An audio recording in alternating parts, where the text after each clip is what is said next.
Se prepara aí na cadeira que tem uma notícia atrás da outra, uma bomba atrás da outra. A gente começa com os OVNIs que foram avistados nos céus dos Estados Unidos. OVNIs, drones. A gente vai falar aqui o que o governo americano se pronunciou ontem a respeito, tá? E você vai ficar surpreendido com a resposta do governo americano sobre o que está acontecendo nos céus dos Estados Unidos, tá? A gente vai trazer aqui também, pessoal, os dados aí de desemprego no Brasil, tá? Que estão questionando se são ou não verdadeiros, tá? E acabam escondendo um terrível problema social que está acontecendo no Brasil neste momento.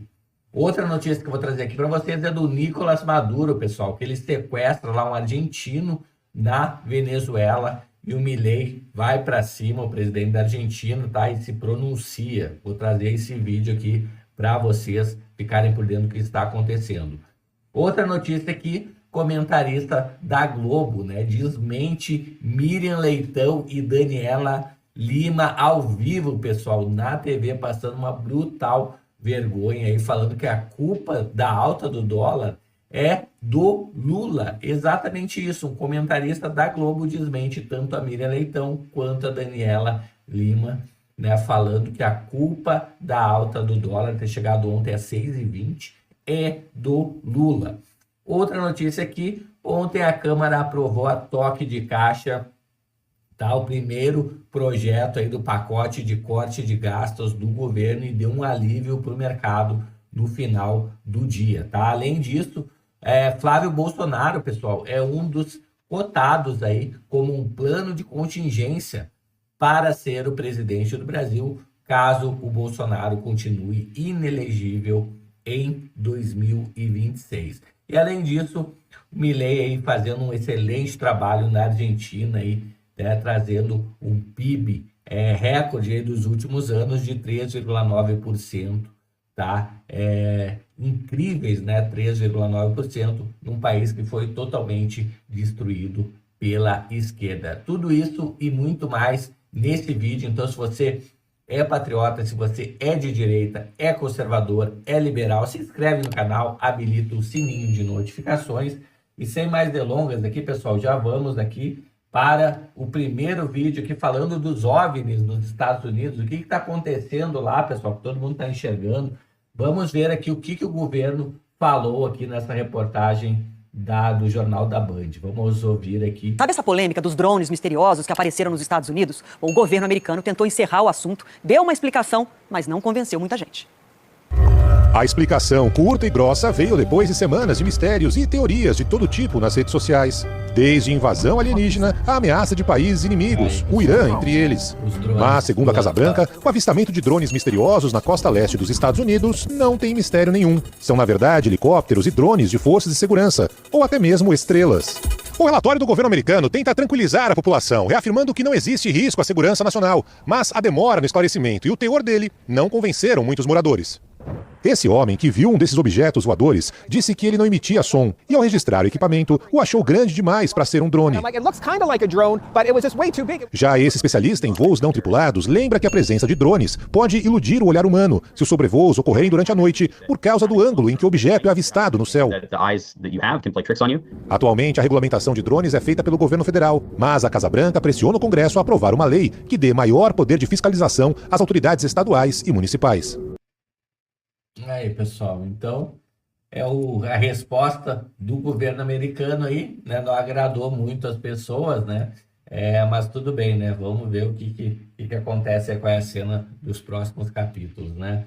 Me diz aí nos comentários o que você acha, né? Você acha que o governo americano está escondendo das pessoas o que está acontecendo na realidade com esse monte de drone, objetos não identificados e OVNIs aí voando nos céus americanos? Me conta aí nos comentários, tá bom? Próxima notícia aqui, pessoal, falando sobre os números do IBGE, né? Sobre a mentira aí na farsa do número do desemprego, né? Vamos ver o que falam aqui sobre isso, tá? Então vamos dar play aqui. Esse é um vídeo de alerta para todos nós. Segundo o IBGE, a pobreza cai em seu menor nível. Sim. Desemprego cai para 6,6 segundo o IBGE. Será? Mas esquecem de falar que excluem 44 milhões de pessoas do cálculo. 37 milhões de pessoas do Bolsa Família e outras pessoas de outros grupos. Aí vem o petista e diz: isso não seria possível se não fosse o governo do painho Lula. Mas o presidente do IBGE foi colocado lá pelo Lula, Márcio Postman. Foi candidato a deputado federal pelo PT. Sim, meus amigos, um petista de carteirinha comanda o IBGE. E disse que queria mudar a forma de divulgação das estatísticas. E a própria base aliada de Lula disse que ele era de esquerda demais pro carro. Olha ele aí com a presidente do PT, Gleisi Hoffmann, e o Lula. E aí, você coloca um petista raiz para calcular os dados do governo do PT. Você acha que vai dar o quê? Olha aqui, ó. Corpo encontrado na praia. Morte na praia, meu filho, é afogamento. Mas, comandante, tinha uma perfuração no corpo. Você é legista, por acaso? Não, senhor. O negócio tá tão escancarado que os funcionários do IBGE estão exigindo a exoneração do petista da presidência do IBGE, dizendo que ele é autoritário. É mesmo?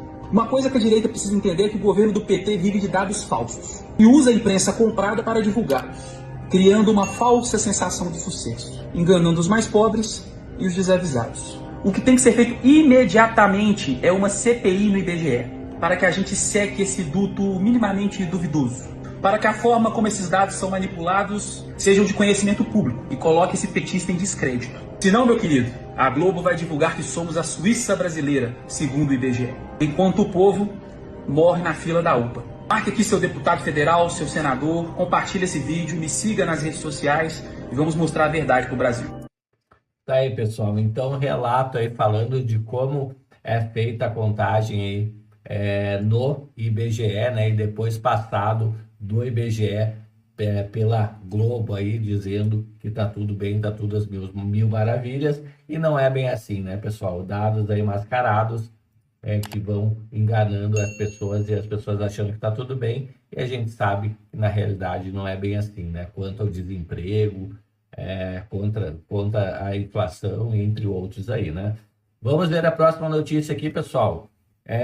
Urgente, né? Milei denuncia que Nicolás Maduro sequestrou um cidadão argentino, tá? Ele foi detido pelas forças de segurança do ditador Nicolás Maduro pelo crime de visitar seus parentes e filho. Vamos ouvir aqui o que o Milei tem para dizer. Al secuestro ilegal de Nahuel Gallo en Venezuela. Fue detenido por las fuerzas de seguridad a cargo del dictador criminal Nicolás Maduro por el único delito de visitar a su pareja y su hijo. Exigimos su liberación inmediata y agotaremos todas las vías diplomáticas para devolverlo sano y salvo a la Argentina. Volviendo a los que nos convoca hoy aquí, quiero saludar y referirme al secuestro ilegal de Nahuel Gallo en Venezuela. Fue detenido por pessoal, então foi detido na Venezuela, né, um argentino, tá? E o Milei diz que vai fazer todo o esforço e empenho necessário para trazer de volta esse argentino em segurança. Pessoal, esse vídeo que eu estou trazendo aqui, tá, é de um comentarista da Globo News, tá, que ele simplesmente desmente a Miriam Leitão e a Daniela Lima, provando que a alta do dólar é sim a culpa do Lula, né? Vamos ouvir aqui. Você está acentuando um processo que veio ao longo do ano. Quer dizer, no início desse ano a gente tinha um dólar abaixo de R$5. Sempre se soube que o principal problema da economia brasileira era fiscal. A gente tem reservas internacionais robustas, então não tem problema nas contas externas, tem ali um Banco Central que atua de forma independente, então a política monetária é mais ou menos organizada, mas tinha um problema na área fiscal. Isso não é desse governo, já vem há bastante tempo. Foi desenhado um arcabouço fiscal para conter o crescimento das despesas. E no início desse ano, você começou a ter os primeiros sinais de que o arcabouço teria problemas, porque as despesas obrigatórias estavam crescendo muito acima do previsto. Despesas relacionadas à Previdência, à BPC, emendas parlamentares, quer dizer, muitas despesas ao mesmo tempo crescendo, asfixiando cada vez mais o arcabouço e criando dificuldades para o cumprimento das metas fiscais. Com isso, o dólar foi subindo gradativamente ao longo do ano. É claro que houve um processo de valorização do dólar no mundo, mas no caso do Brasil, esse processo de valorização do dólar foi mais forte do que em outros mercados emergentes, o que sugere que existem elementos domésticos super importantes que precisam ser considerados. E nas últimas semanas, nós tivemos aí a instalação de um certo pânico e a intensificação desse processo de desvalorização da moeda brasileira em relação ao dólar. Nós tivemos, nos últimos dias, 2 vetores que me pareceram particularmente importantes. O primeiro foi a proposta do governo do pacote fiscal. Depois de semanas e semanas e semanas, vai vir um pacote fiscal, vamos colocar as contas públicas em ordem, reconhecemos que há um problema, vamos enfrentar esse problema, aparece um pacote fiscal completamente aguado. Quer dizer, um pacote fiscal que propunha uma redução no ritmo de crescimento das despesas, um pacote que não trazia nada de corte de despesas, efetivamente. Isso acabou gerando uma inflexão em termos de expectativas. Pessoal, quer dizer, culpa total então, do governo, o governo né? não vai lançar mão de nada que efetivamente seja capaz de conter o crescimento do endividamento. E nesses últimos 2 dias, tem repercutindo muito a entrevista do presidente Lula no Fantástico, de domingo. O presidente Lula, no domingo, disse com todas as letras. Aí, né? pessoal. O presidente Lula é adulto, ele sabe o que ele está fazendo.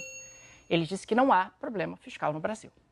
E disse que o único problema da economia brasileira é a taxa de juros do Banco Central. Ele faz isso dentro de um contexto onde a gente está trocando a presidência do Banco Central. Quer dizer, ele coloca ali uma certa névoa sobre o novo presidente do Banco Central. Esse novo presidente ele vai atuar de forma autônoma ou ele vai atuar sob os desígnios do que o presidente Lula considera como uma taxa de juros excessivamente elevada? E quando ele diz que não há um problema fiscal, e a gente sabe que há um problema fiscal, não é uma opinião isso, é matemática. É só você olhar para as projeções. Não sou eu que estou dizendo que é um problema fiscal. O Tesouro Nacional sabe que tem um problema fiscal. A equipe econômica sabe que há um problema fiscal. Ele, na prática, ele sinaliza de que ele não está genuinamente comprometido sequer em sinalizar. Aqui a gente não está nem falando de resolver, mas sequer sinalizar de que o governo dele tem algum compromisso com o equacionamento desse problema. Vergonha, hein, pessoal? No meio de Existe todo mundo aí uma preocupação, todo mundo quietinho, isso é que está gerando muita fuga de capitais, de que o Brasil caminhe na direção de uma situação como a Turquia viveu há poucos anos, que é a seguinte: você tem um descontrole fiscal, esse descontrole fiscal faz com que o governo tenha cada vez mais dificuldade de se financiar, o mercado vai exigindo juros cada vez maiores, aliás, ontem o mercado estava exigindo 15% de juros para financiar o governo brasileiro. Chega um determinado momento que o governo não consegue mais pegar dinheiro emprestado, não consegue mais financiar o seu déficit de maneira eficiente, e aí você avança para uma emissão de moeda. E essa emissão de moeda faz com que a inflação escale, isso somado a um processo de escalada da moeda americana, que já gera pressão inflacionária e que faz com que o processo se retroalimente. Esse é o temor hoje. Quer dizer, o temor que a coisa saia do controle. Por mais que o Banco Central aumente a taxa de juros, você não consegue mais conter a moeda americana. Por mais que o Banco Central venda dólares, como ele vendeu nos últimos 2 dias, você não consegue conter a escalada da moeda americana, porque as pessoas estão muito temerosas do que vai acontecer num futuro não muito distante. Me parece que o governo sabe que há um problema, mas pelo menos do ponto de vista político, a aposta, pelo menos até agora, é de, olha, vamos jogar esse problema mais para frente, depois de 2026, quem sabe, a gente resolve e tal, e aí a gente... Pessoal, tentando passar para o próximo governo, né, esse tipo de comportamento, sabendo, né, que tem que cortar na própria carne, né, pessoal? Então tá aí, infelizmente, o desgoverno do PT, né, deixando o Brasil cada vez mais endividado, né, que o que eles mais sabem fazer é gastar. Vamos lá, pessoal. Câmara aprova o primeiro projeto do pacote de corte de gastos do governo, tá? Então, a proposta teve 318 votos a favor. O texto limita o aumento de gastos com benefícios sociais e dos salários de funcionários públicos até 2030, tá? Então, foi aprovado ontem, tá? Uma das propostas, né, que integra o pacote de gastos do governo. Tá? Então, pessoal, o Lira ele provavelmente está empurrando com a barriga o pacote inteiro, né, para que quando ele saia, que ele já está por sair, né, ano que vem já é outro presidente, aí o outro presidente da Câmara de Deputados que tome conta disso aí, né? Então, o que a proposta determina, né? Que se o governo federal fechar o ano com as contas do vermelho, algumas medidas serão tomadas no ano seguinte, entre elas a não criação de novos descontos de impostos e limitação do aumento de salários no serviço público até 2030, tá bom? Tá aí, pessoal. Então, um dos projetos foi aprovado ontem. Próxima notícia aqui, pessoal. Flávio Bolsonaro se manifesta após ser citado como nome à presidência, tá? Então, o Flávio Bolsonaro foi citado por Ciro Nogueira como possível nome da direita na disputa, caso o Jair Bolsonaro, seu pai, continue inelegível, tá, pessoal? Então, a candidatura foi cogitada aí pelo Ciro Nogueira, né? Há uma alternativa à inelegibilidade de Bolsonaro, tá? O Flávio, pessoal, ele disse não ter planos de disputar o Planalto em 2026, mas a gente sabe que se Bolsonaro pedir para que ele assuma a campanha, né, e seja o candidato, é claro que ele vai fazer isso, tá? E por fim, notícia boa aqui da Argentina, né? O PIB da Argentina cresce 3,9% no terceiro trimestre e o país sai oficialmente da recessão, pessoal. Você sabe o que isso quer dizer, né? Em pouco mais de um ano, tá? Do Javier Milei à frente da Argentina, tá? Ele já conseguiu trazer um PIB positivo para a Argentina, coisa que não acontece há muitos anos com esses desgovernos de esquerda que acabaram com a Argentina, pessoal. Tá? Ele fez uma terapia de choque lá no governo argentino para poder fazer com que isso acontecesse. Tá? Então, o PIB voltou a crescer com alta de 3,9%. Tá? Em comparação com o mesmo período, o PIB do terceiro trimestre tinha caído 2,1% em 2023. Olha só como estava o PIB da Argentina, tá? Então, ele fez uma terapia de choque, né?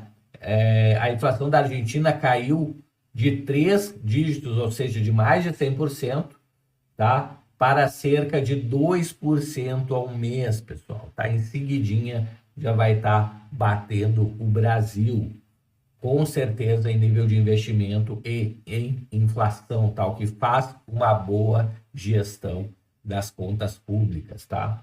Além disso, os investimentos voltaram para o país. A iniciativa privada está registrando um crescimento importante, tá? Então, o banco norte-americano JP Morgan prevê uma contração de 3% na economia da Argentina para este ano, né? No entanto, projeta crescimento de 5,2% em 2025. Pessoal, a Argentina tem tudo para ser o melhor país aí da América Latina, em nível de liberdade, em nível de economia, tudo, né, pessoal? Assim que o Milei conseguir fazer todos os projetos estruturantes que ele está fazendo. Chegou até aqui no vídeo? Se inscreve no canal, habilita o sininho de notificações aí e eu te vejo num próximo vídeo. Um grande abraço, até mais, tchau, tchau.